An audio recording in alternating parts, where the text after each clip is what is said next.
পাপা সোজা হয়ে থাকো, ঠিকমতো হচ্ছে না। ড্যাডি, আমি হোস্টেল থেকে একবারে চলে এসেছি, এখন এখানেই থাকবো। থাকতেই পারো, ওর ব্যাগপত্র সব রুমে রেখে আসো। ঠিক আছে, চলো। না, আগে ওকে তোমার কাছ থেকে সরে আসতে বলো। কি হয়েছে?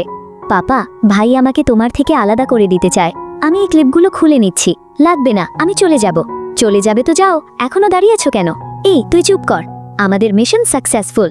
মাম্মা, এটাই তোমাকে একদম প্রিন্সেসের মতো লাগছে। ওয়াও, খুব সুন্দর। এদিকে আমি একা রান্না করছি আর ওরা মজা করছে সবাই মিলে। কিছু একটা মিসিং মনে হচ্ছে। চিন্টু, এদিকে আয়। ডায়মন্ডের পার্ল নেকপিসটা নিয়ে আয় তো। কি বলেছে? মাম্মা, এটা পরো, সুন্দর লাগবে।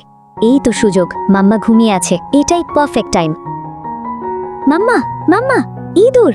মাম্মা, বাঁচাও! ইঁদুর! হ্যাঁ, কোথায় ইঁদুর? মাম্মা, বাঁচাও! আরে কোথায় ইঁদুর? কোথায় ইঁদুর বল? এই যে খাটের নিচে রয়েছে। আউ! এটা আমাদের রুম, আপনি কেন এসেছেন? মাম্মি, তোমার পেছনে ইঁদুর। আউ! চলো বাচ্চারা, ঘুমাও। ওরা তো ঘুমিয়ে পড়েছে, এখন আমাদের মিশন কমপ্লিট করতে হবে। চলো এখান থেকে। আরে, উনি এখানে এলেন কিভাবে? বাচ্চারা কোথায়? তুমি কি দেখার চেষ্টা করছিলে?